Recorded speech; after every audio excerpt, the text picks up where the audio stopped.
Of course, last week we met LHSA annual convention, and of course, fortunately or unfortunately, however you want to look at it, or whoever side you want to be on, we're splitting now our championship venues going into the 2020 season. And what that means really is that the non-select schools will continue playing the regular championship games the same way it was before the actual split. What it does now, it allows the non-select school to have their own championship venues. Now, they said at the home court of the semifinal and the top seed, but I know for a fact that the non-select will probably end up in somebody's venues anyway.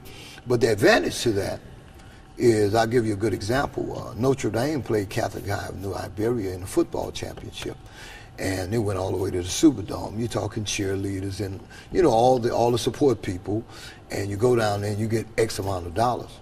Well, what if they would have had it at Cajun Field? Maybe 25,000 people. You give the LHSA their money off the top, and now you split the revenues between two schools. Being a private school, we self-supported. We don't have a public school system school board that can help us. So we have to go out and continuously raise money and capital for our school to continue to survive, especially if you're tuition based. So, my feelings on it is, I think it's advantage for both. The LHSA won't have as many expenses now, and they've just kind of turned it over to the select association to do with it as they please, as long as they give their 5% off the top. Is this something that you kind of saw coming, or did it kind of just blindside you? Actually, prior to that, the group meeting, we had a select school meeting, and I knew the select group were going to stick together on this, but as you know, it's only about 109 select schools versus about 250 to 300 non-select schools. So how would you pass it? And they just wanted to make sure that their voice was heard. And I don't think coming out of that meeting they really believed that either one of them had a chance to split that way. And unfortunately, or fortunately, however you want to look at it, it passed. And it started with baseball, which had failed. And a motion came for the floor to redo it. And when baseball passed, then everything else just kind of trickled down. And then, I think a lot of people were in shock as I looked around the audience, and it was like, we're actually going to do this. And, I have my own opinion. First of all, I want to go on live and say, I'm not for the split. I still have 2 games that I lost in Arcadia that I would love to go back there and play, and regardless, but we just competitive here at Hamilton. You're not going to win them all, but you want your kids to compete at the highest level. And that's just my opinion, so. That's a good way to put it. Do you kind of feel like, because the select schools are getting the short end of the stick here, because they're kind of just saying like, okay, you guys go find, you kind of do what you do, and then we'll keep, do you kind of feel that way? Do you kind of feel like they're kind of pushing you off to the side a little bit? Well, in actuality, I think is opposite. In my opinion, it's like we want to make sure it's conducive or convenient for our students, not to allow them to miss so much school, and be supportive. One of the principals stood up and said, when our schools participate, we want the student body to be a part of what we're doing. And it's very difficult if you got a 10 o'clock in the morning. I'm specifically speaking about the softball, baseball, where you have an early morning game, and you're not going to have the student body maybe there to support you. And high school athletics is very important that you have your student body and your community there to back you up. And at the time frame of all the different championships, sometimes that's very, very difficult. Do you feel like, because I know I read an article and it was saying like, okay, this can either go one of 2 ways. It can just go and never be the same again, or it can go and maybe eventually make its way back to where everybody's together. What do you think? My opinion is, and the guy who submitted these proposals, I'm agreeing to him. It's apparently we're never going to come back. As much as I know I would love for us to come back, much more of a competitive field. And one of the reasons we're not going to come back is because of why we split in the beginning. And for me personally, I don't buy that. I just think success breeds success. I just think people attract people. You know, a lot of schools work on attraction rather than promotion, and the thought process is facility-wise or what your school has to offer. And then when you look at how successful you've been, then parents today are much different than what they're thinking. You know, I hear people say all the time, you're taking kids here. None of them my kids, none of them your kids, they parents. And today, parents are going to make a decision that's going to be best for their kids. I mean, they're going to go where they win it. They're going to go where they look good, where they dress good.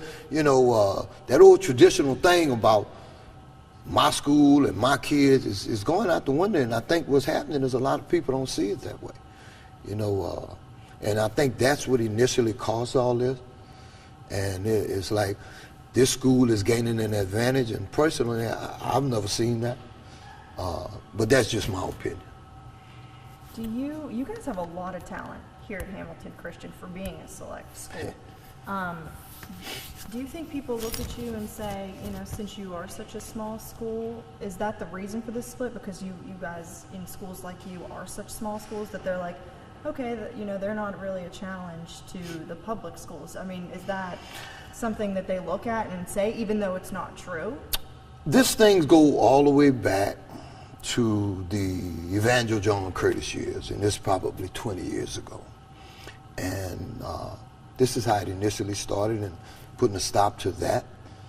And this was their way of putting a stop to what was going on. Was we don't want to compete with them because there's an advantage. I don't know what the advantage is. You pay to go to school here. You know, J.T. Curtis, who I had a chance to visit with, one of the most successful high school coaches in the nation.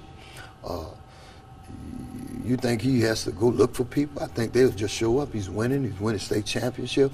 And this generation now wants to put a shirt on their back and say, we want a state championship. I mean, there are kids that won't ever play football at any school around, but they're winning, and parents and the kids want to say, I won.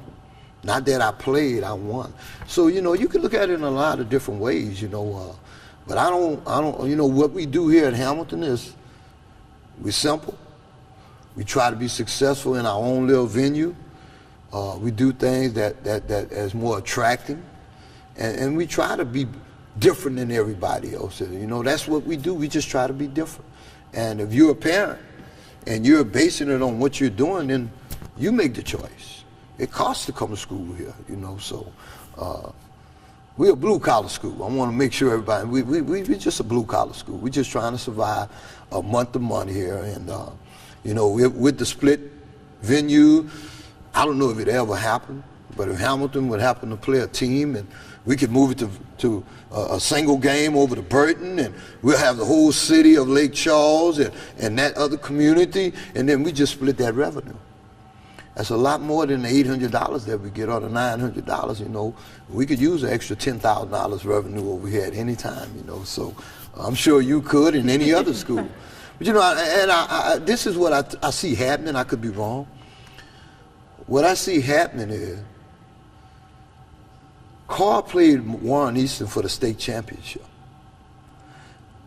Don't be surprised if they go in and say, we want to split too. We don't want to play in the Dome because of revenue purposes. Because in today's society, you know, everything is about revenue. You know, Carl and Warren Easton might have had 50,000 people at Tad Gurley Stadium. Just them.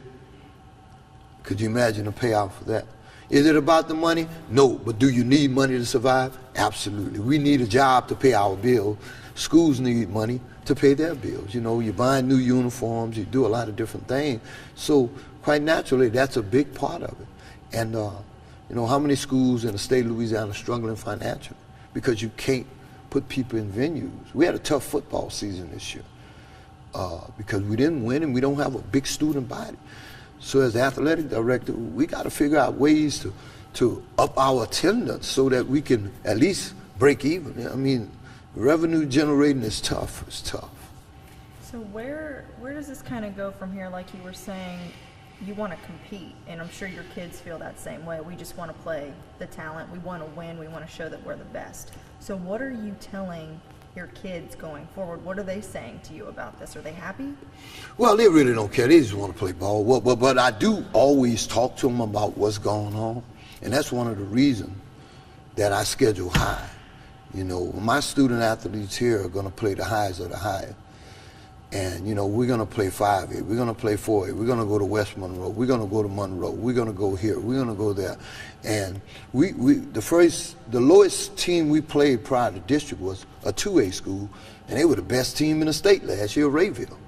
You know, and we came out of our preseason schedule 10-7.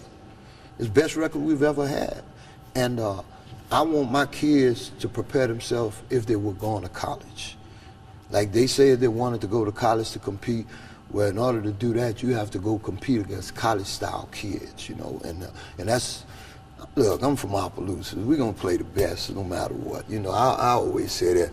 You know, my kids back home, when we had Devery Henderson them playing, who used to play with the Saints, we might not win the game, coach, but we're going to win the war. And the war was just being competitive. You know, making sure your opponent leave and say, y'all tough. You know, so.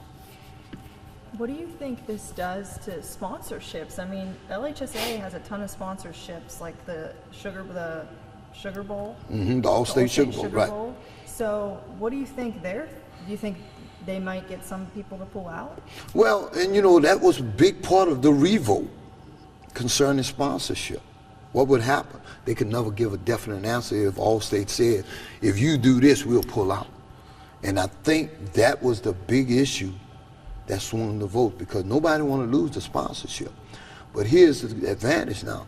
They're back to the traditional 5-state championship game. So that means that's Friday, Saturday.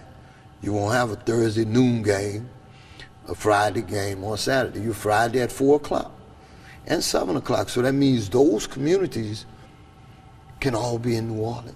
And then you got all Saturday. For me, it's all about school spirit, school support, academics. You're not taking people out of school, less expensive for the LHSAA. But, you know, I got a lot of respect for them, because that's tough, because, you know, Eddie Bonine has been here with us maybe 4 years. He's been trying. His initial thing was putting us together. When that didn't work, you got to get to another solution. I think non-select and select schools get along perfect. Do I think we'd get back together for whatever reason? I don't think so. But I don't know how much longer I got to do this, but I would love to see it back together. And, you know, let's just compete like all the other states, you know. And, you know, schools versus schools. You know, when we give the showdown in the lake, we're not looking for select, because we're a select school. We're not looking for select teams or 1A team. We're looking for the best team with the best records, with the best player, so we can put a venue on and a game on that's attractive to people, to say, little old Hamilton Christian, look at what they're doing over there. That is our attraction right there. That's what we do.